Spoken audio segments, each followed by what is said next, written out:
What's good, family? Cedric Cobb here. Mike Harris here. Listening, you are locked into Post NC, Pulse of the Carolinas. Listen, we're doing all things music, all things North Carolina, interviews, conversations, and so much more. You got to be locked in. We got a lot of content. We got a lot of things planned, all right? Follow us right here for more, all right? Peace. What's going on, everybody? Mike Harris here. Super excited to shoot episode 1 of Post NC. Super excited to share my story, where I come from, and exactly how I got here. Well, I come from a very, very musical family, so it was inevitable for me to play or sing or something. We figured out the singing part wasn't going to work really early. So my father actually taught me how to play when I was like 4 or 5 years old. And then after that, it's just kids get something they like and they take off with it. So that's exactly what I did, man. I fell in love with drums at first sight. Specifically the kick and snare. It was something about the kick and snare together that I just loved. So I took off with that for a while.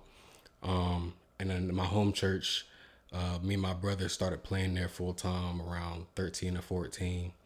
So the growth started very, very early, very, very short and sweet beginning. But it was thanks to my brother and my pastor and my dad that kind of put me in the right position to go ahead and take things to another level. So that's a great question. I don't specifically remember what I was more infatuated with first. I remember wanting to emulate what I saw.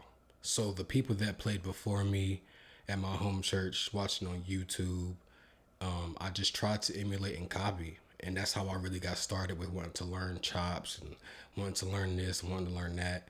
So it was really just what I studied, the people that I had in front of me that kind of set that standard and that bar. I just tried to meet that standard and that bar the best that I could.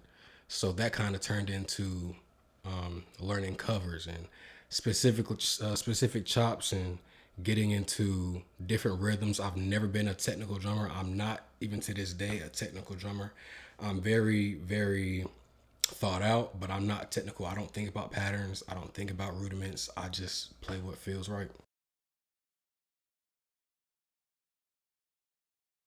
The first kit I played on was purchased by my parents. So I'm not going to say that counts, but it was a an all black sound percussion kit. And my dad, it was nasty work. He set the toms up like straight up. Oh, it was so nasty. And that's how I started. But as I got my own kit, it was a Yamaha Stage Custom, really, really old Stage Custom from my home church. One of the guys that played there kind of gifted it to a guy that I knew, and he didn't want it anymore. He gifted it to me. So I used those for a while. But the first purchase that I made was a Mapex kit. I purchased them off my friend, and I still have those to this day. I'm not letting those go. But those had the factory heads on it. Factory heads is a no-go. So shout out to Remo. Threw all my Remo heads on there. And my first big snare purchase was also a Mapex. It's something about Mapex. He started out with it. I just like it now, but my first big purchase was a Mapex drum kit. It definitely depends on the gig, but I'm really big on like 14 by 5s, 14 by 5.5, at most 6. I play at a CCM church now, so it's like a 14 by 7. Like it's a really deep snare, but I'm mainly a fan of mid to high tune 14 by 5s for sure. Absolutely. So shout out to Orlando Thompson. He's a bass player that I grew up with, but he always knew how to play everything. But watching him play was so different because his foot was super strong. He was confident in how he played. And my cousin Corey Yancey, they were the same way. They both played a very specific type of force. It's what we would call poise. They were super confident on everything that they played. Them two, who else? There's a lot of YouTube stars coming up and gospel chops and all this other stuff that maybe Thomas Pridgeon, of course. Back in the day, Tony Royster. Watching those guys I couldn't understand what they were playing back then, but just the joy on their faces while they played made me want to get really good. Well, it's funny. My endorsements, and I'm still with these two companies to this day, but they both reached out to me the same week. May 2020, I remember like it was yesterday. Los Cabos Drumsticks from New Brunswick, Canada. They reached out and it was a mutual conversation, but it was a very fast and easy process. I didn't expect it to be that easy, but they were just, I guess, impressed at the age. At the time, I was 21. So now being 25, being with them for 4 years, it was a journey. Finding now my signature stick and knowing what I like and knowing what I love to play. And then Saluda Cymbals, actually my mentor, shout out to Bruce Graves. He's been with Saluda for as long as I can remember. I met Bruce back in 2015, 2016, and he was already playing Saluda along with the other companies, but he just kind of asked me because I was going through a time of not knowing whether I wanted to keep going, whether I wanted to keep playing. So he kind of just presented the opportunity to me. So that turned into an endorsement, and it's crazy. Both happened in the same week, and I'm still with them both to this day. That's when I knew to start taking drums more serious because I'd already started taking it, to heart. Everything that I wanted to play, I kind of played from the heart. But that turned into a whole nother thing. So that's when I knew. Back in May 2020, that's when I devoted my life, and I was like, you know what, this is what I'm gonna do. I will say this. I transitioned a lot between 2018 and 2021, just to different churches. Big shout out to Twan Timmons, because I got a call to go to a CCM church, and I'm still there. Shout out to Crossroads, man. I got there, and I realized that I wasn't as good as I thought I was, as far as sessions, as far as playing clean, and that kind of opened my eyes to perfectionist, to being not just a drummer, but playing those drums is something that I wore a badge with, and I still do. But I realized I wasn't as good as I wanted to be when everything was starting to be recorded. So going home, recording this session, and sometimes just recording a whole practice session and listening back. And I'm like, okay, I have to get to a certain point. So if I want to get to a certain point, it just takes a lot of practice. So in the midst of all this practice, and my parents and my brother, they can attest, man, it was 2 hours a day minimum while I was in barber school. Going to barber school, coming home, practicing. Going to barber school, coming home, practicing every single day for about 2.5 years. And that's when I knew, because I never got tired of practice. I never got tired of growth. I never got tired of progression.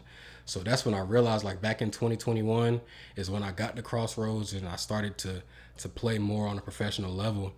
And then that's when it hit me. I'm like, there's no way I can stop. I can't stop now. I'm already this deep in. And then I've had people depending on me and different ministries calling. So I'm like, okay, this is God sent. So that was more of a heart shift. It shifted from I just want to play to I need to continue to play.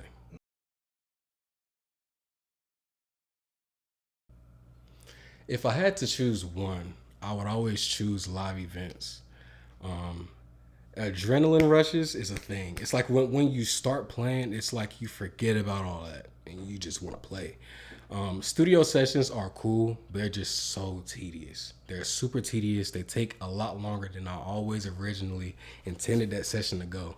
But live events, there's something about live events that makes me forget about my problems, forget about all these issues, forget about the bills, forget about this, forget about that, and just play for the glory of God. It's just something about playing to your master. It's no better feeling than being on stage and continue to being called. And in the midst of it, you're having fun. You're with guys that you may have never met, but if all those guys are on the same mental notes, if all of them are taking the same seriousness as you're taking it, man, it's nothing better than that. So I would have to choose live events for sure, or just church services. Just being in the moment is top tier for me.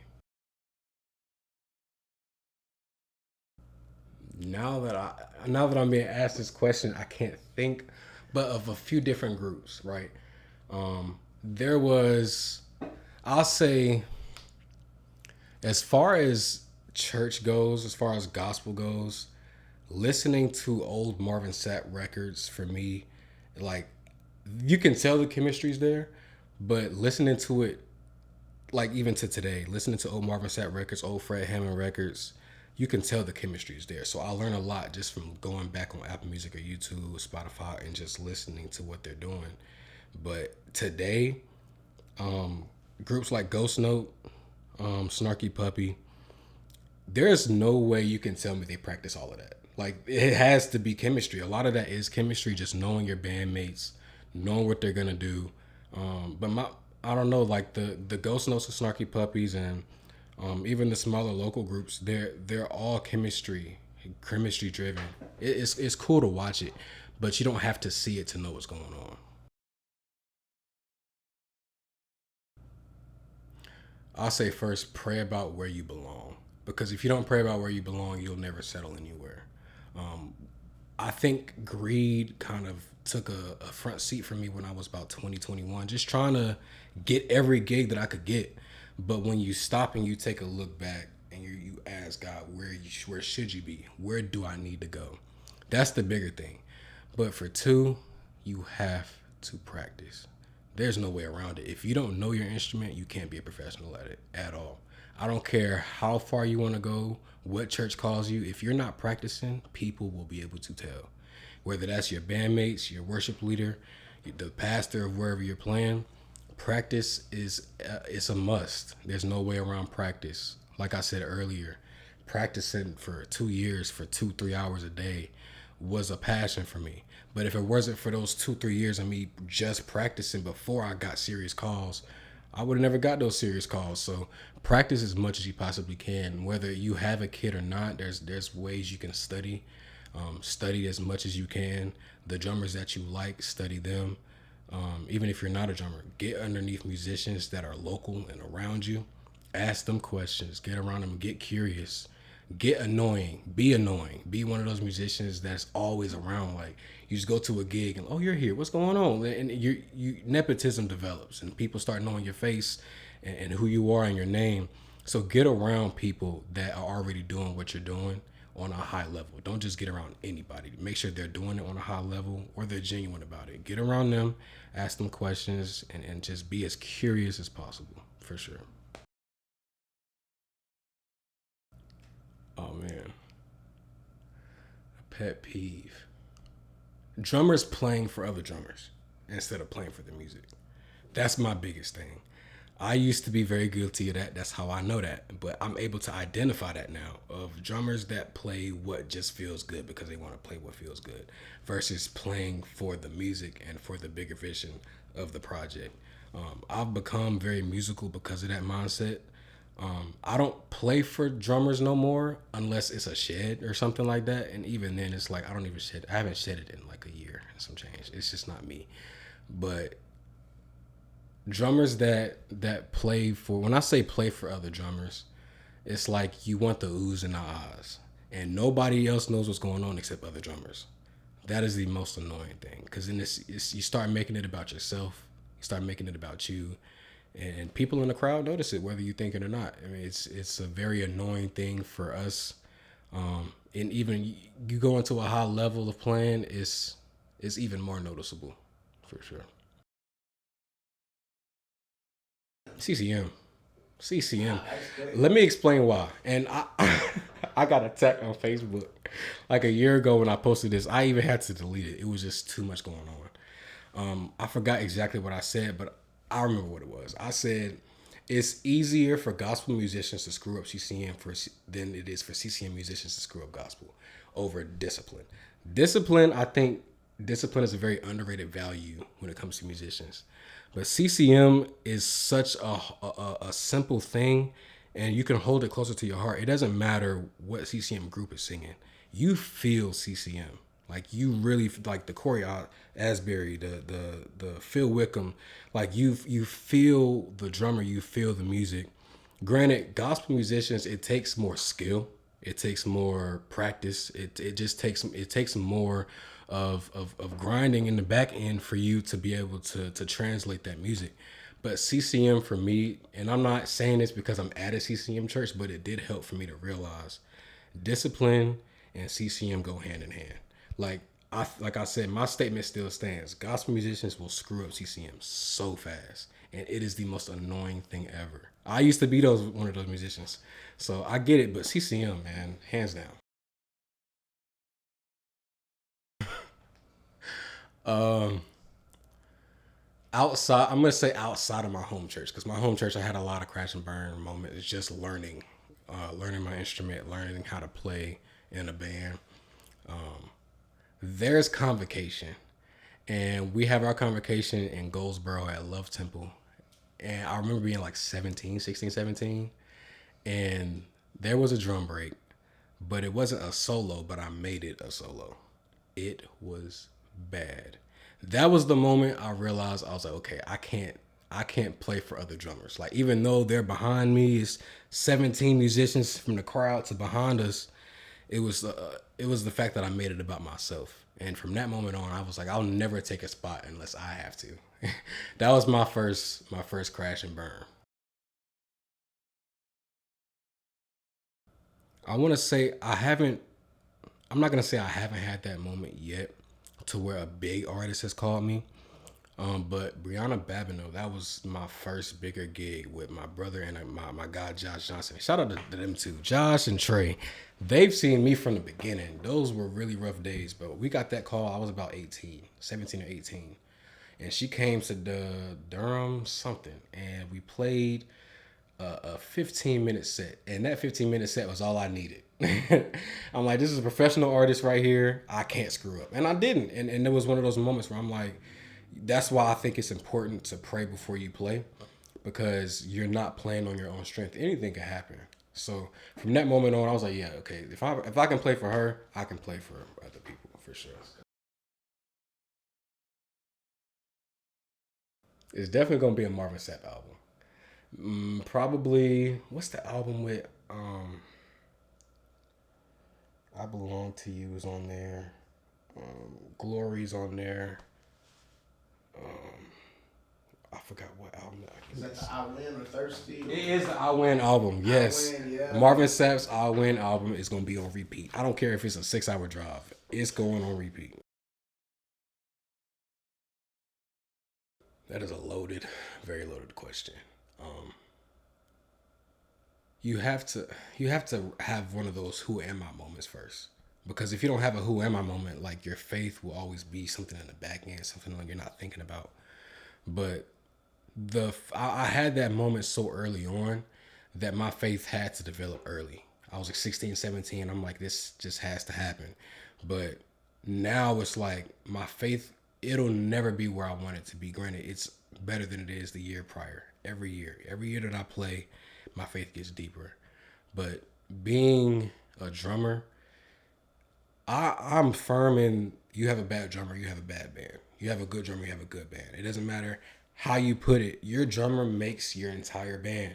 So, like I said, if you don't pray before you play, pray before you practice, pray before you learn a set, God, reveal to me what I need to hear. Because if he can't open my ear, then it's just not going to happen. I can't hear what I need to be able to hear. There are certain revelations through a song that you can finally tap into. Songs that I listened to when I was 10 have a whole nother meaning because of faith today. So the faith aspect kicks in when you have that moment of questioning, like, who am I? Am I supposed to be doing this? Where am I supposed to take this? And that translates to every gig that I have, every church service that I have. I'm a firm believer that a church service is not a gig. It's not at all, to me, something to consider a gig. It's your opportunity to worship on your station. Being wherever I go now, faith is, now granted, you have to meet God halfway. You can't just have faith and not practice. You can't have faith and not learn the music. You have to do both.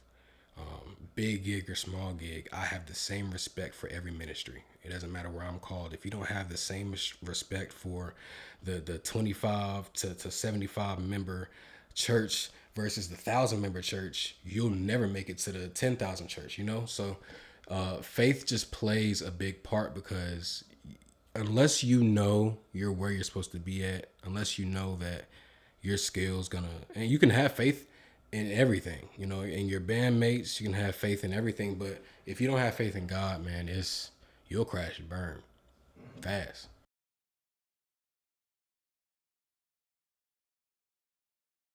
It would definitely be a Yamaha kit, but it would be custom for sure. Maybe like half mahogany, half maple wood, maybe a 7-piece. There's something about Yamaha drums for me. It's just, they're way different. The sound is there. And I'm a Remo guy, so it'll allow me to tune it how I want to. But I definitely, maybe a custom maple birch or maple mahogany kit. Half and half with all die cast hoops for sure. All die cast hoops.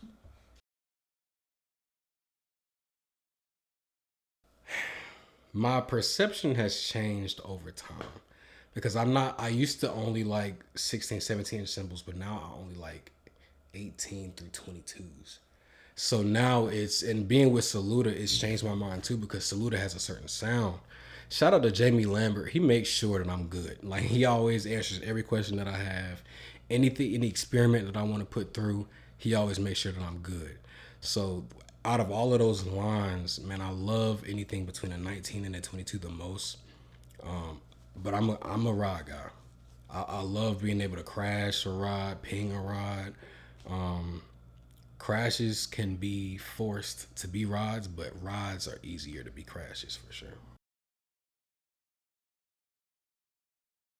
My brother, my doggone brother. And it's not, us growing up together in the same house has a lot to do with it, but he matured a lot faster than I did in music. But I thank God for that, because he's kind of helped me elevate my mindset over the years. But my brother, shout out Trey. Trey's been my backbone for I don't know how long now.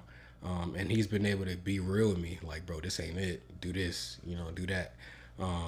Aaron Albright, shout out to Aaron Albright. Shout out to Twan Timmons, Chris Crowder, and Greg Moore. All dope bass players. Like, all of these guys, you pull up to a gig and you do your job and you learn the music and you do that. But to know the bass players on the exact same mindset that mind frame can take us everywhere. Shout out to Jairus, my cousin Jairus McNeil. He's super dope. He's honestly my favorite keyboardist in the North Carolina area. Super underrated. He should be on tour right now, and he's not, which baffles me. He should be out there. One of my guys, Josh Johnson, again, he's been one of my guys. He plays everything, but he's one of those guys that's always been like around, and I've always shed it with for years, and he's seen the growth, and I've seen his growth. And he's never stopped pushing. So this is really inspirational to see all these guys around me really pushing to go to the next level. If it really weren't for my brother, my uncle Detroit Yancey, he kind of started the music thing for my generation in my family, because he knew how to play everything. And his standard was so high, like, he would kick you off. Like, he was one of those musicians. It's like, if you're not sweet, please get off. You're not about to embarrass everybody because of your lack, So Detroit Yancey, my uncle, of course my father, because he started me out, but he's always pushed the spiritual aspect, and that's been just as important as everything else. So, man, all those guys, man, shout out to them. Appreciate everybody for tuning in to episode 1. Episode 2 of Post NC will be out very soon. We'll have Cez speaking. I'll be speaking myself. We have guests lined up and on the way. Stay tuned.